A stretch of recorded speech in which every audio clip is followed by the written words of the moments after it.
सचिन बल्लाळ, तुडिया विभागातून जिल्हा परिषद निवडणूक 68 गट नंबर 68 या इथून मतदान निवडणुकीसाठी उभी आहे. पुणे मतदारसंघ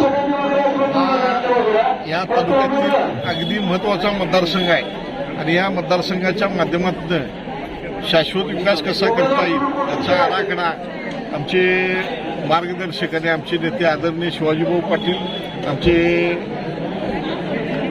नेते आदरणीय ब्रह्मांना पाटील यांच्या सानिध्यात आणि यांच्या समोर बसून आम्ही याचं विजन तयार केलं आहे. जिल्हा परिषद पुढे मतदारसंघाचा विकास, शाश्वत विकास कुठल्या पद्धतीनं व्हावा आणि त्यासाठी काय काय करावं लागेल याचा पूर्ण आराखडा या 5 वर्षाचा आम्ही पूर्ण केला आहे. जसा चंदगड तालुक्यातील तुडे मतदारसंघाचा केला आहे तसाच ह्या चंदगड विधानसभा मतदारसंघातील जिल्हा परिषद मतदारसंघाचा कसा हा आदरणीय भाऊ आणि अण्णांच्या माध्यमातून विकास कामाच्या जोरावर विकास आराखडा आपण तयार केलेला आहे. पहिला म्हणजे चंदगडमध्ये ज्या भगिनी बाहेरून येतात त्यांच्यासाठी इथं थांबण्याची राहण्याची व्यवस्था नाही आहे. त्यासाठी चंदगडमध्ये महिला भवन अगदी चांगल्या पद्धतीचं तयार पहिल्या वर्षभरात करणार हे पहिलं ध्येय असेल. त्या मतदारसंघातील जे काही विकासाचे प्रलंबित विषय असतील ते पूर्ण केले जातील. आरोग्य विभाग असेल, शैक्षणिक विभाग असेल, सर्व रस्ते दोन्ही आपले शिवाजी महाराजांच्या श्री छत्रपती शिवाजी महाराजांच्या पदस्पर्शाने जे पावन झालेले 2 गडकिल्ले आहेत या मतदारसंघातील त्याचाही विकास याच्यामधून होईल.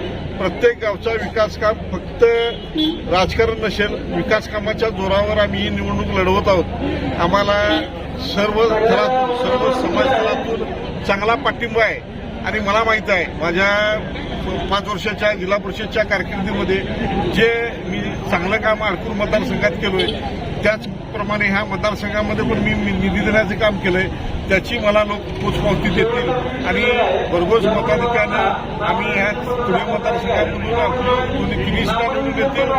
तसेच एक जिल्हा परिषद पण पंचायत समिती तसेच या विधानसभा मतदारसंघातील सर्व झेडपीच्या 9 आणि पंचायत समितीच्या 18 सीटा निवडून येतील ही ग्वाही तुम्हाला देतो. आणि ह्या शाश्वत विकासासाठी आदरणीय आपले मुख्यमंत्री, राज्याचे मुख्यमंत्री देवेंद्र फडणवीस, आदरणीय चंद्रकांत दादा, आदरणीय खासदार मुन्नासाहेब माणिक साहेब या सर्वांच्या नेतृत्वाखाली आदरणीय आमचे आमदार आणि अण्णा यांच्या साथीनं हा विकासाची घोडदौड अशीच आखडपणे आम्ही चालू ठेवीन ही ग्वाही देतो आणि सर्व मतदारांना आम्ही शाश्वत करतो की येणाऱ्या निवडणुकीमध्ये स्वरा सचिन बल्लाळ ही कमळ्या चिन्हावर जिल्हा परिषदेसाठी उभा आहे. तिला भरघोस मतांनी निवडून द्यावं आणि शाश्वत विकास योजना आपण ही आखडपणे घ्यावी ही विनंती करतो आणि थांबतो.